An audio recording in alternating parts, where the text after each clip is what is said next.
Greetings, welcome to the Transforming Assessment webinar series. Today's session is the 3rd of August. The session today is by Milena from Bulgaria, and Milena will be talking about e-portfolios, an approach for knowledge sharing and e-assessment of competencies development. So Milena, would you like to begin your session, please? Yes, thank you so much. Thank you so much for the invitation and for all of you who decided to join today's session. I believe that for this 40 minutes, you will find something for you that you will apply in your work, in your teaching. I will be happy also to listen to your questions at the end of the session. And let me begin. I will stop my camera due to the better connection. So let me do it. The topic that I decided to speak about is because of the very important reflection on the learning process. And if our students are reflecting on what they have learned for a longer period of time, this definitely will impact their future learning and their future achievements.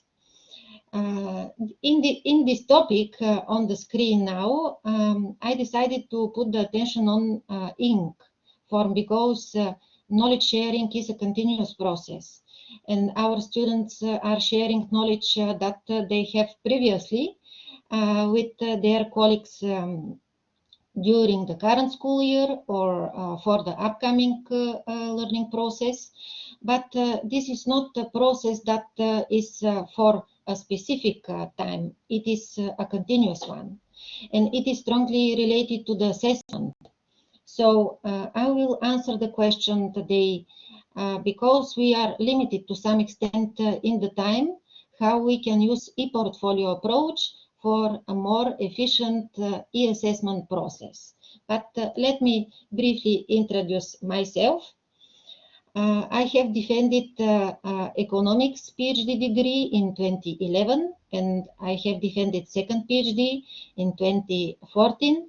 The second PhD degree I have actually started a year before defending the first one in 2010, and I like it so much, the second one. It is in the field of educational technologies. 1 year after this, in 2015, I applied for an announcement of Group of 8 in Australia, and I was awarded to do a research at the University of Queensland in Brisbane in the field of open data for education. I can say for sure that this was a changing time for my life. When I came back in Bulgaria, I founded my company called EduTechFlag, and some years later, in 2019, a foundation EITED. I have still working at the Technical University in Sofia since 25th, and in 2020 I was ranked as an associate professor. Currently, I'm organizing a lot of national contests in Bulgaria. The contest called Who is Super STEM in Your School? I'm also an editor of the first journal in Bulgaria in the field of STEM, and also organizing very interesting hackathons, music hackathon, sports hackathon, and also I'm responsible for NASA Space Apps Challenge. This is the biggest hackathon in the world based on open data for Sofia, Bulgaria. So this is a brief introduction about me. So I will try to answer today in these 40 minutes in this question. Can we use the e-portfolio potential to add value to the learning process? Do we have time limitations in the learning process? These two questions are to some extent rhetorical. To them we can answer definitely yes, but let me give you some arguments. So let's start with this very interesting, to some extent, contradiction. What is the speed of acquiring knowledge versus what is the speed of knowledge assessment? And within the learning process, we are definitely limited by the time. And see some very interesting numbers. Standard handwriting reaches speeds of 20 to 30 words per minute. An average adult can read 250 up to 300 words per minute. The ideal talking speed for efficient comprehension is 150 to 160 words per minute. Excuse me for reading this. But the only unlimited field in the education, it is, as we well know, it is the inspiration of learning. So, regarding the speed of acquiring knowledge, we can, of course, do our best to inspire our students and our learners. But we see from our work that a lot of time is spent for assessing what they have proposed as project, what is their writings, what are their writings, what are their ideas, of course, how they will defend their ideas. And we are on one hand limited to this time framework, and on the other hand, we of course have to assess what they have learned. Another very interesting contradiction in this direction, I will share, I think it was the previous slide. There was one. I skipped one. Let me go back. This one. Some interesting. Maybe I have put the slide on the second one, but no matter. So, if we try to speed up the learning process, and on one hand, and on the other hand, to speed up the assessment to be much more efficient, of course, currently everyone is using a diversity of learning management systems, and some of the systems are very, very, very good. Why? Because they have very good analytical tools within it. And on the screen, we see some of the learning management systems that have plugins. For example, Moodle have plugins for electronic portfolio. Ilias, it is, in my point, the best one. It is a German LMS. Why it is the best one? Because we can design the competencies that we can achieve during the learning process. And besides designing the competency-based education, we can add electronic portfolio for students' achievement assessment. So within Ilias, there is an integration about a portfolio. For Moodle, we can use plugins to add a portfolio in the learning process. But for those institutions that do not have such systems, because some institutions do not use neither Ilias nor Moodle, but another LMS, they can use, of course, Mahara. It is a tool that is specifically developed for designing and managing of electronic portfolio. So currently, there are many technological solutions on the market. Some of them are open source software, some of them are commercial, but we can use them for the purpose of collecting learning outcomes. This is for our students, for collecting learning outcomes on one place. So it is to some extent, it can be a personal decision. Of course, if the institution does not offer for the teachers, for the lecturers, such functionality, we can use a system that is out of the LMS that the institution is using. And again, try to stick to the benefits of electronic portfolio. So, this is the slide that I was looking for a minute before. So, the speed of acquiring knowledge we can oppose to the speed of assessment, but something that bothering a lot our students is forgetting. And can we contradict the speed of acquiring knowledge versus the speed of forgetting? Because everyone forget, of course, we also. And in this figure, we see that these are the recommendations, of course, how to be overcome the forgetting curve. So the more repetitions our students do, the more reviewing they do, they will lessen the forgetting. So such space, if I can say, such space is electronic portfolio, because they always can go back to it on one place, and then reviewing and sharing new thoughts, and of course reflect on what they have created, and what are their achievements. And this very important area from our work, forgetting, research said that there are 4 main factors for the people why they are forgetting. 2 factors depends on us, the teachers. One of them is the content that we are delivering to our students, and the second one, it is the way how we are delivering the knowledge to our students. The 2 other factors depends on the students themselves.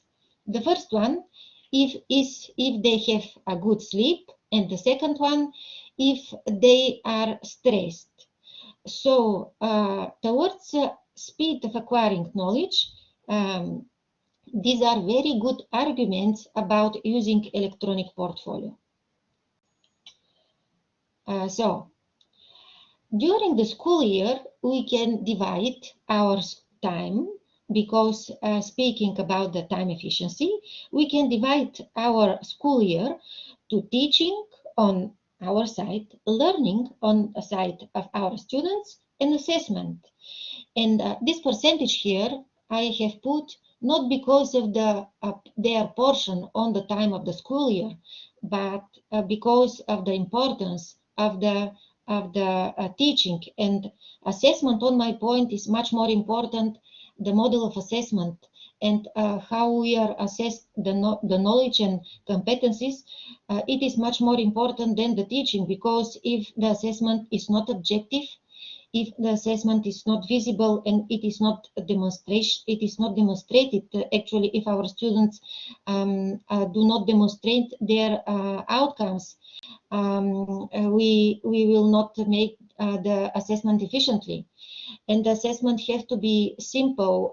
Our students have to know how they are assessed at the beginning of the school year, at the beginning of the learning process. So, on one hand, the teaching and learning is 94% of importance, have 49% of importance, and assessment impact 51%, because it is, I can say, to some extent, much more important than the teaching itself, because it corresponds to standards, it corresponds to the currency of the teaching models, and it corresponds to of course, to the learner digital generation. And if we're speaking about electronic portfolio and how we are assessing competencies, let's raise this question. Competence is the ability to do something successfully or efficiently. And is this true? If I can demonstrate, am I able to do a specific activity in a specific knowledge domain? So, if I demonstrate what I have learned, am I able? And my answer to this question is definitely yes. Then, if our students can demonstrate what they have learned and what they are capable to do within demonstrating different digital artifacts within their electronic portfolio, then they can be much more efficient regarding argumenting their learning outcomes. And here, in this model, this is one of the scientific methodological contribution of my second PhD. I try to make a correlation between the seasons in the nature and the learning process. And here we can see also electronic portfolio. At the beginning, we can see this figure as a school year, but we can see it as one class. At the beginning of the school year or at the beginning of the class, our students are in the winter time when they're expecting the different learning resources. It is explicit knowledge. Then they have started to think on them to apply different learning activities as Benjamin Bloom advised us. And after applying this knowledge in the summer, they're somehow waking up. There is a process of knowledge transformation. They turn the explicit knowledge into the tacit knowledge. And here it is the autumn where the students are sharing what they have created, what they have achieved, their projects, and everything that they have done within their electronic portfolio, again into explicit format, explicit knowledge. And here in this model, we can see also the implementation of model of Nonaka and Takeuchi about knowledge conversion process. So I try to visualize in this model something that is in common between the nature, the season in nature, and the knowledge process. And a very important question here is, are we able to speed up this circle to knowledge transformation? And the answer to this question is yes, through novelty learning scenarios and through electronic portfolio. There is also one more question that is very important in this direction about using electronic portfolio for electronic assessment. What are considerations and advantages of using this approach? On the screen, we are seeing, in my point, this is the guru of intercultural dimension. It is Hofstede, and sometimes when we in different cultures are listening to other ideas, listening to other rules, and listening to other models of teaching, sometimes we can have a strange look due to the fact of our different understanding about the culture. And that's why Hofstede gives us a lot of good advices about how culture impacted the learning process. And that's why sometimes when we are reading different research and reading different scientific contributions, we may sometimes look strange due to the fact of our culture. And on the second visualization, these are our students, these are our learners, and the totally different approach that we have to apply in order to be much more efficient. And here we see a parent in the library, and the parent, the mother, is asking, I'm looking for a book on how to raise kids easily, but I can't seem to find it anywhere. And here we see on the shelf a pedagogy, and the librarian is advising her, very funny, the section for fiction is that way. So sometimes we all maybe are in the situation that we are speaking somehow like in different languages with our students because they have any expectation, we have another expectation. That's why electronic portfolio is very good due to the fact they can have the feeling of their space of the learning process, and presenting themselves on the way they find the best way. Now I will share with you some useful tools, and after these tools I will answer the second question, what are the advantages of using electronic portfolio for assessment. But within the electronic portfolio, our students can collect different artifacts about the learning process, about their student life, about their community, about everything. So in electronic portfolio, we can encourage them to use different digital tools, as we well know, about encouraging their creativity, about encouraging their curiosity. And some of the tools, I will present it now. The first one is pixton.com. It is very good tool for free. Of course, they can be used for free. It is good for digital comics making. And here on the screen, I decided to put one book of UNICEF, because sometimes when we see different ideas and we are looking for another organizations that are trust to this approach, and it is very logically to ask ourselves if making comics in my classes, is this a good approach? Can I apply it with my students if they are, for example, master degree students, or if they are bachelor's degree students? And the answer is yes. We see here that UNICEF is using this approach through comics to getting to know the people about the global goals. And Pixton, of course, all the tools have a business model, but Pixton can be used for free by everyone. And I apply it in my teaching. I can share with you that it is a very funny time because we need to have fun in the learning.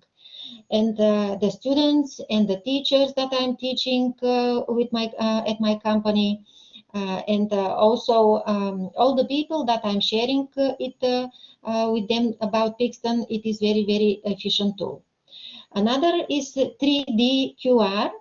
And now with the Corona time, we are very well known about QR codes. They are almost everywhere, but with 3D QR DE, it's a German tool. Our students can use them for each courses. This approach is not dependent regarding the knowledge domain, regarding the context. Everyone can find a model to apply 3D QR in your teaching, because here the students can design different models and then code them in 3D code. And actually, here we have the moment of emotions in learning, because we can look through the books. If you take a small test, you will see that you can make a small test with a free 3D visualization, and then using 3D QR to code it as a QR code. And then when you try to scan it, you will see that you will see a visualization in 3D dimension, as this dinosaur is here in front of you.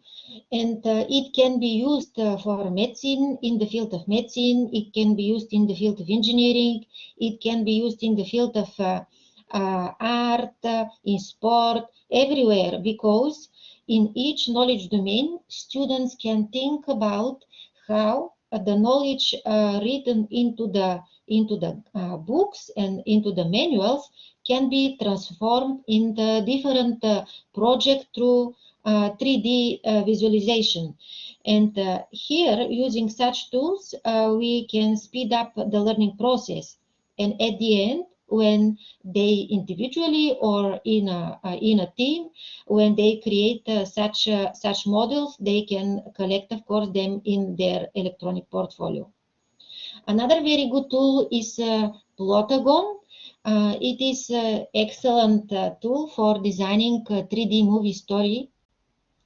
Why it is very good? Because in most of the tools we know, of course, many like this, but I like it. I like Plotagon a lot because you can add not only visualization, not only very beautiful backgrounds, very realistic heroes here in the story, but you can add also an emotions.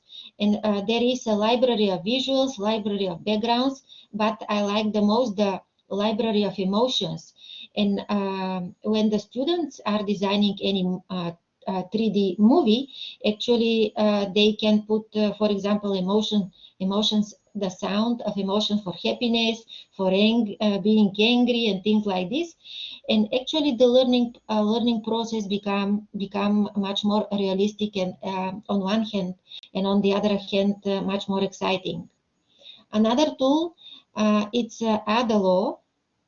Usually people are thinking that in order to design a mobile app, they have to have a knowledge about coding and programming. But Gardner predict that within 2030, about 65% of the tools that we will use will be based on no coding. So Adalo is in this group. Our students can use Adalo for designing different mobile apps. And here, if you apply it in your teaching, you will see something very interesting and very exciting. This is the students will learn very fast how to use Adalo, but the core of this approach is the concept of the app that they will try to design.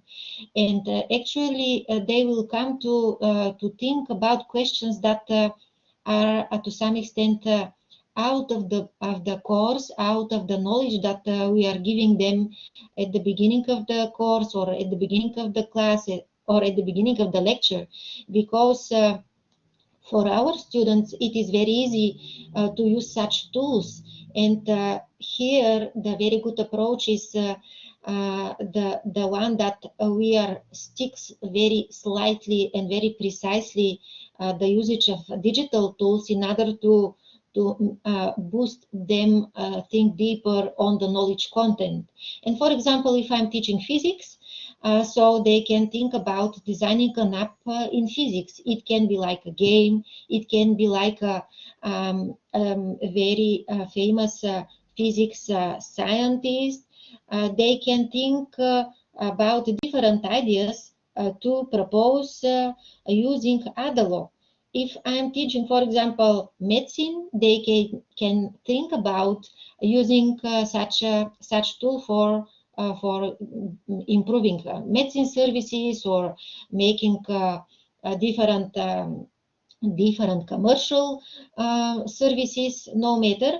But thanks to my experience, I have to share that it's very interesting approach, because they love using digital tools, of course, but they come to very curious questions when they come to the methodology about designing an app. Another important tool that we can add to electronic portfolio, it's a concept mapping. Here I didn't add, but maybe all of you know such tools about concept mapping. MindMaster is such example, and our students, of course, can design different concept map in different courses, because some are learning very easily through visuals, because they are visual learners. And here they can, of course, add the effect of colors, the effect of icons, and different visualizations in order to remember the things much easier. So of course they can design different maps and share them with their peers within electronic portfolio. And last, this is an exciting approach about digital badging. It's a very, very good approach for encouraging students through awarding them like a most curious learner, or some maybe like maybe the most lazy learner, or maybe we can award them like the most creative learner, or the most provocative learner, and things like this.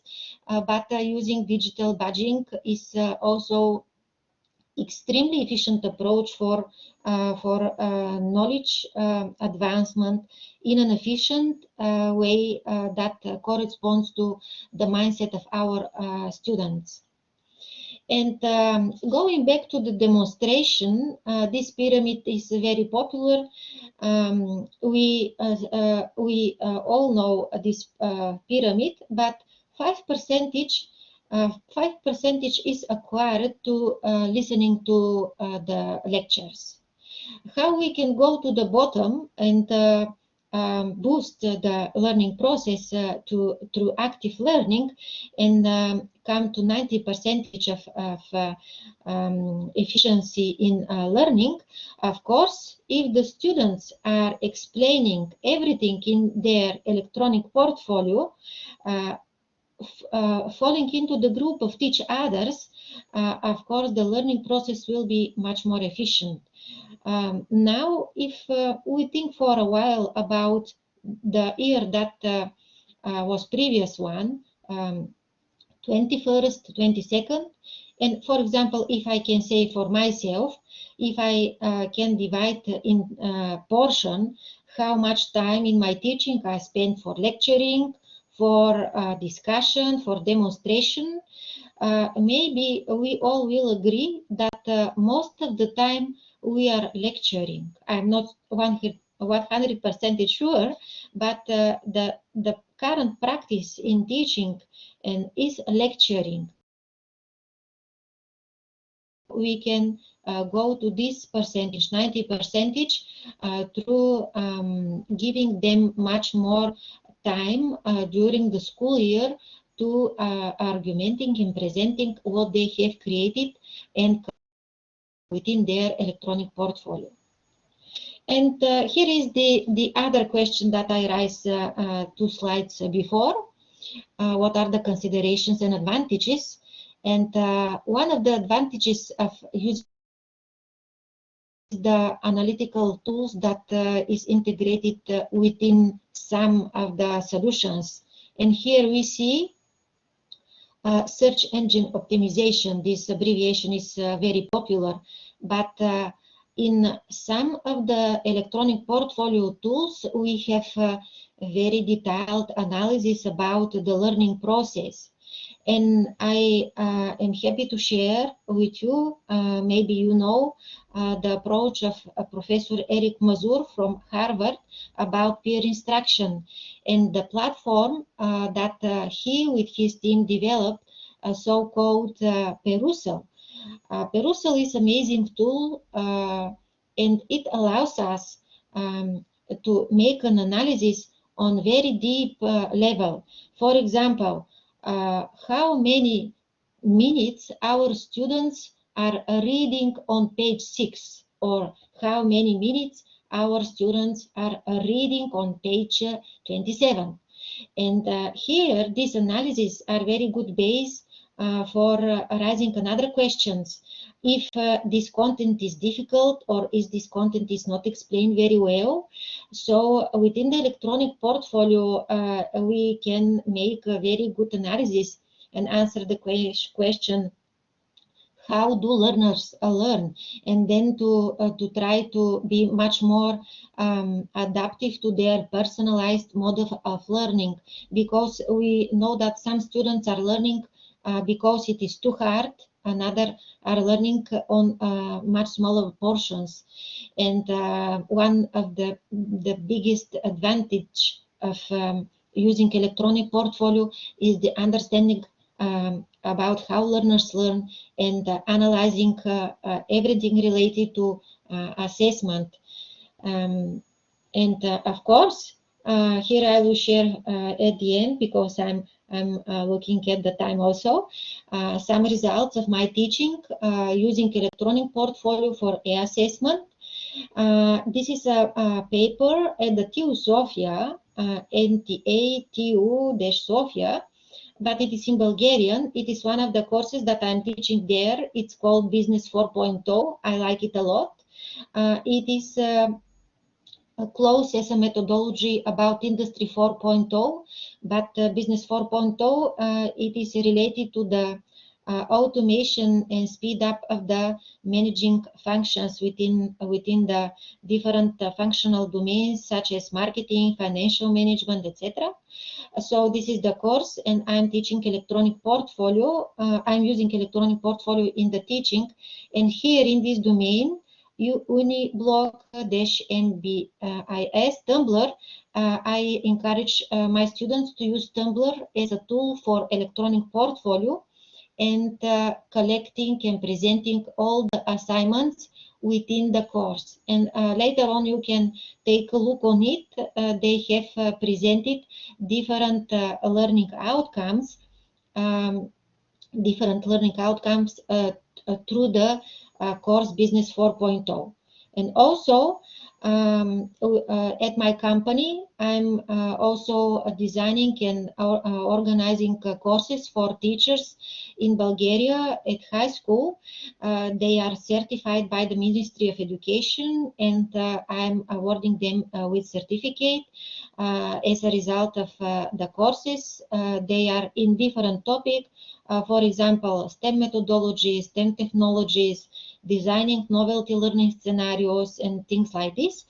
And here I'm showing on the screen some of the results of the teachers within their electronic portfolio, but here they are using Padlet. Padlet is also very popular, but as a space, as an environment for presenting the results of their learning process.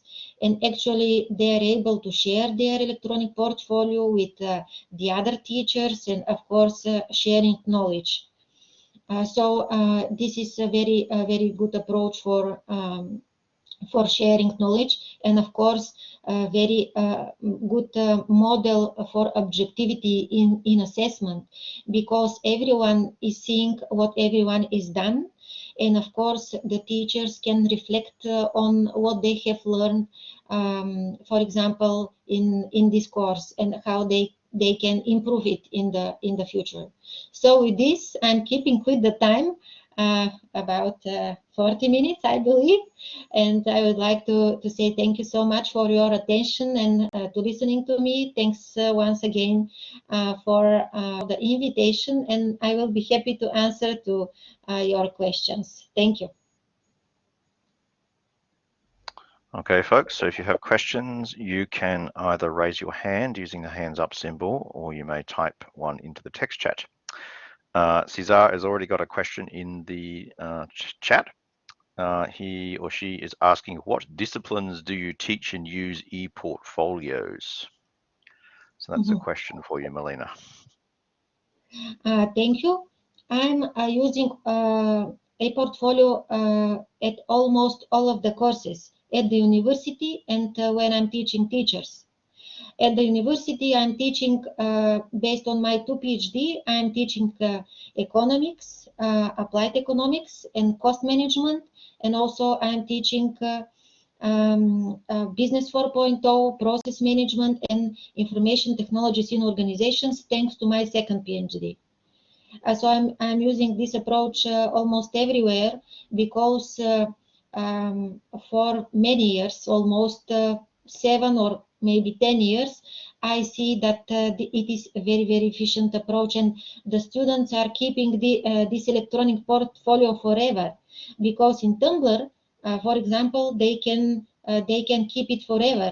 And after some years, when occasionally I met any of them, they are very happy to share that they still keep it. So it is a reflection about on the learning process.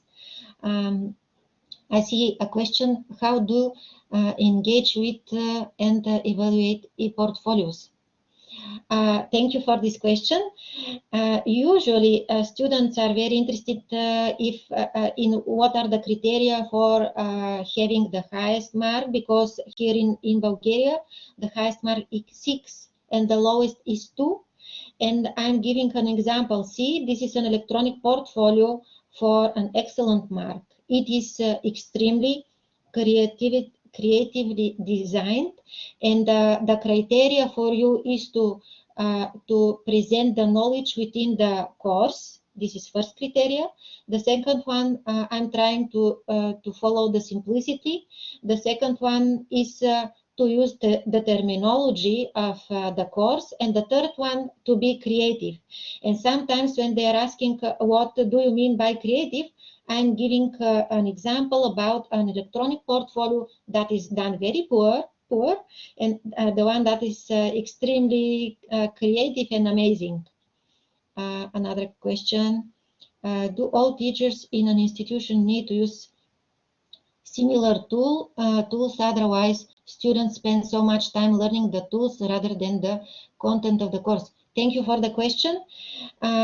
If the institution decides to use electronic portfolio, the institution can help the community to use it efficiently with designing some 2 or 3 videos on how to use the electronic portfolio.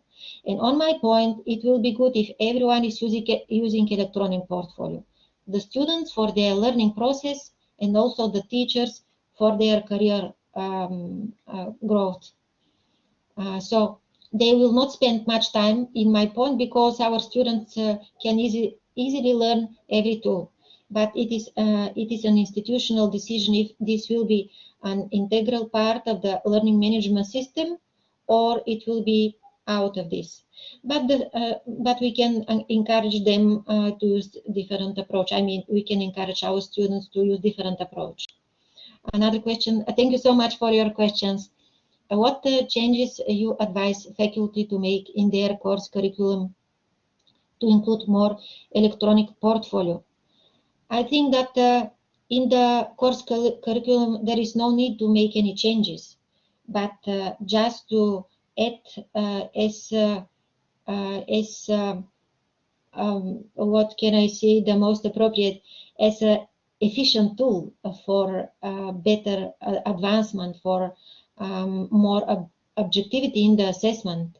You do not need, on my point, to make any changes, but just put an electronic portfolio as a tool in your teaching process.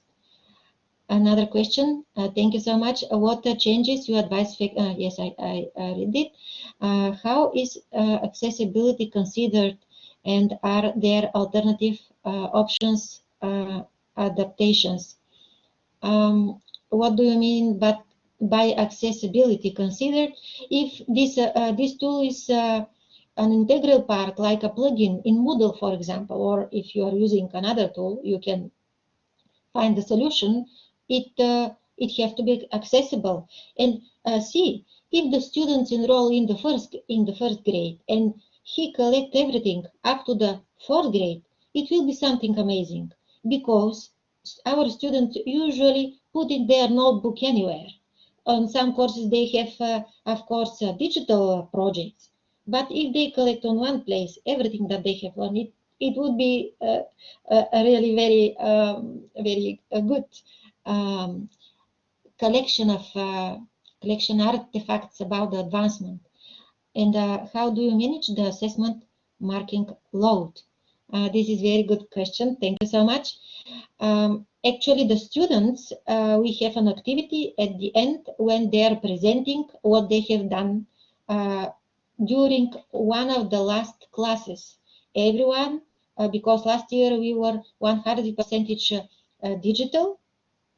I mean, the first semester we were totally digital, and they had to present all the digital resources on the analysis that they have done, all the artifacts that they have collected within their portfolio, and I asked them different questions in order to check if they know this or they just put it without understanding, because we know that at the bottom it is knowledge, then the understanding, and sometimes we struggle by this problem that our students know something but does not understand.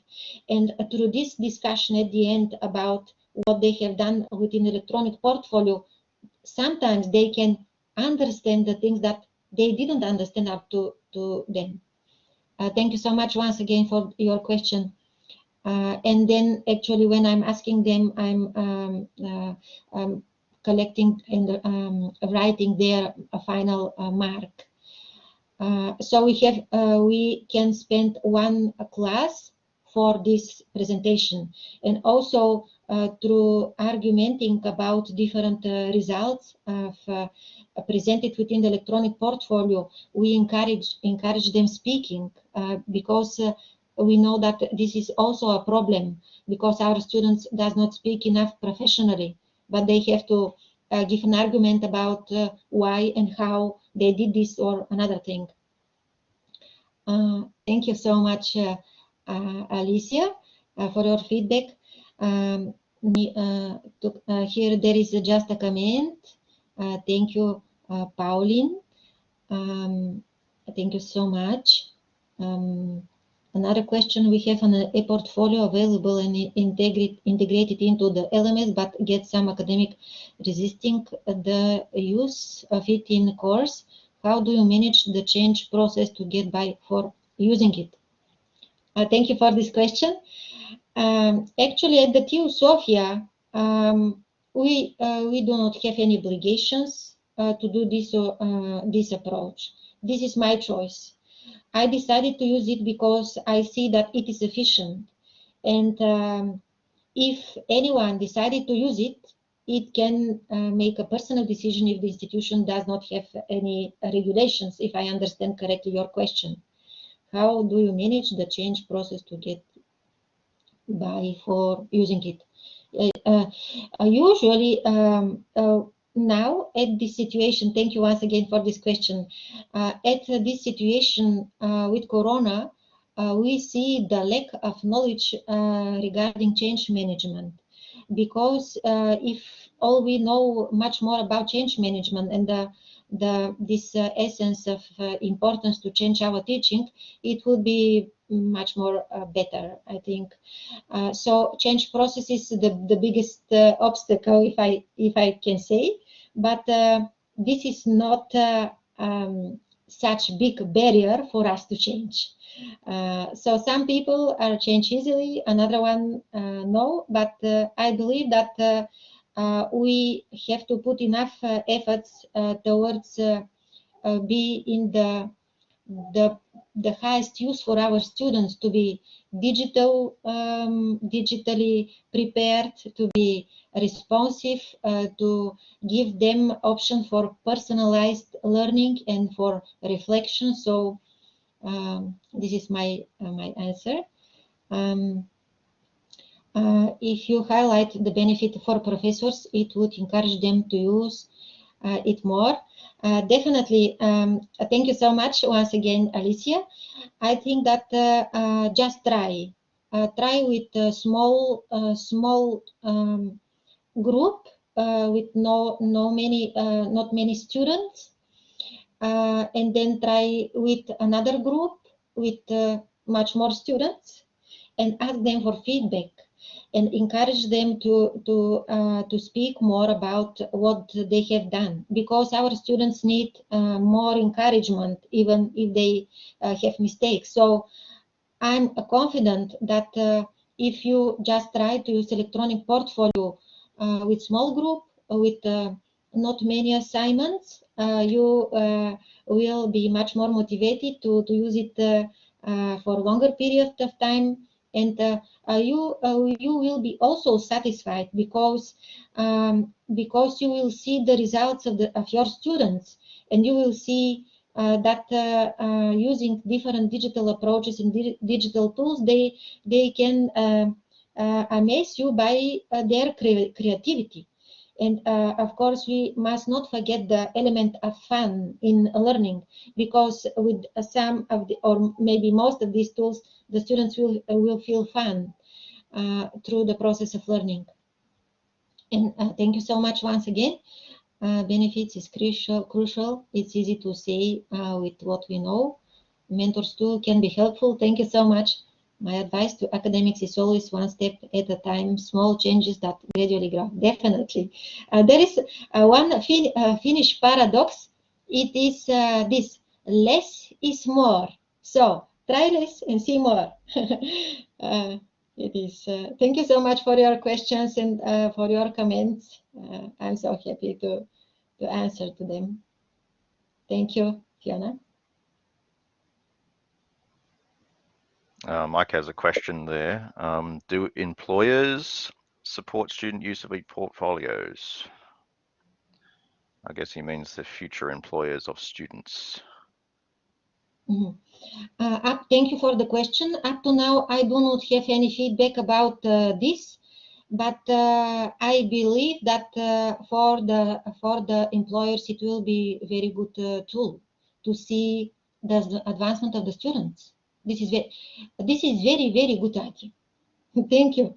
But I do not have experience with such feedback from employers. But I think putting us in the shoes of employers, everyone will be curious to see what the students have done during the learning. So yeah, I think it also provides solid evidence to support, you know, okay, they see a transcript with, you know, a credit or something written next to the, you know, economics 101, but in the portfolio, if students are able to show, you know, artifacts that they have developed or they develop their thinking, you can see the evidence behind there. So I think that's, you know, the kind of the value of this e-portfolio is collecting the evidence that learning has occurred.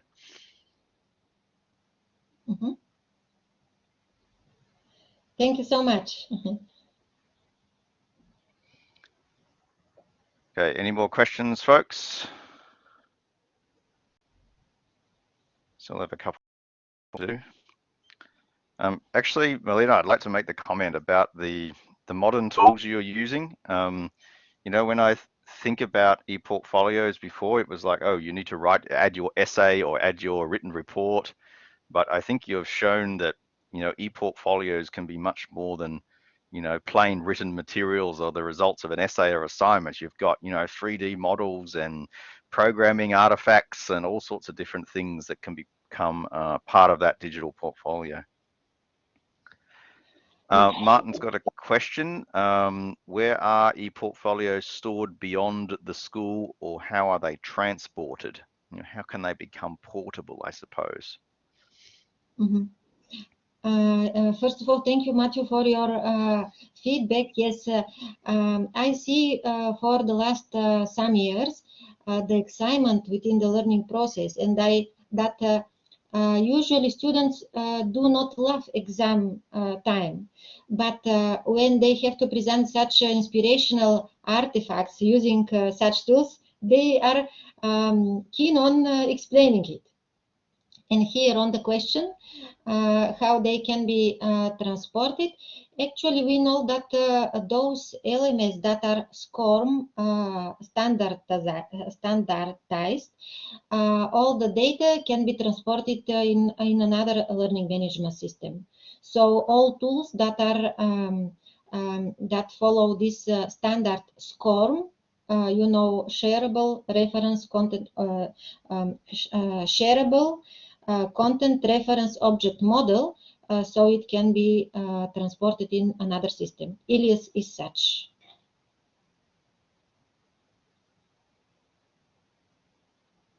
Thank you.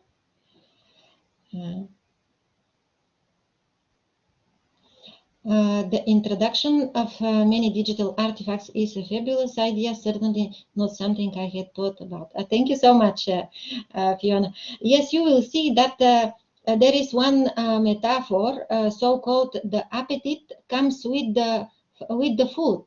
And here is the same, the appetite for using different digital tools for actually transforming the knowledge written in the book through different 3D scenarios or whatever, we become hungry, more hunger set metaphorically about using such different ideas because they are endless to some extent. Thank you so much. It depends on the tool used. Let me. Some can be carried with the students beyond the university. For CPD, Google Docs can be transported to private accounts. For Pebble Path, have alumni accounts. Students can maintain. Yes. Yeah, Mike was asking about, do students lose access to their e-portfolio after they graduate and leave the university? You know, can they take all the data? Can they take all of the files that they have in their e-portfolio along with them?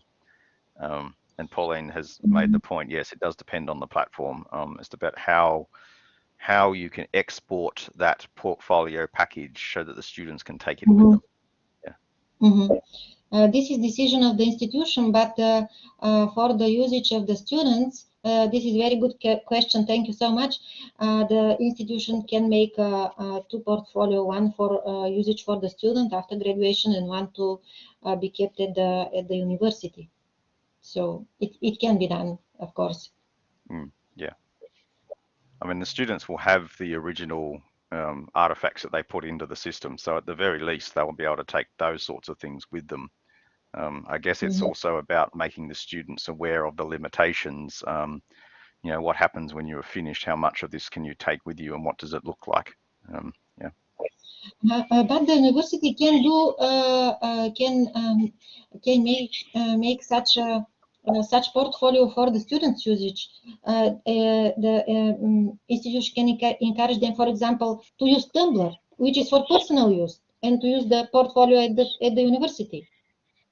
So yep. Tumblr, for example, can be used forever for personal usage. But this is a technical solution. I think it is not a. It is. It can be solved, but it is a very good idea. How you deal with copyright issues relating to artifacts being used in electronic portfolio? Thank you for this question. Actually, all the students are designing different artifacts for the purpose of the learning process. In case they would like to develop something professionally, it is after their graduation. So they are designing everything for the purpose to achieve the learning goals. So we up to now haven't such questions about the copyrights and but this is for the purpose of the learning. Thank you for the question. Wish I had one when I was studying. So good idea. All lost in dusty notes now. Thank you, yeah, Pauline. Okay, thanks so much.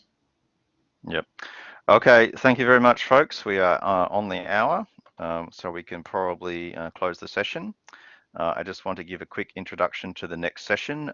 It will be on feedback, poor feedback, what we can do about it. The session has only just been confirmed, so I will put up a little bit more detail once the speaker has given me their summary. But you can register for it now. It only just went up yesterday or the day before, so if you'd like to sign up for that session, we'll see you all back here in about a month's time. So thank you very much, Milena, for your session. It was a great insight into the way things are progressing and the innovation that's happening in Bulgaria, particularly for people in Australia. We don't often get to see what's happening in Eastern Europe. So thank you very much for coming along, and I hope you can join some of our sessions in the future. So thanks very much, folks. Thank you. Thank you.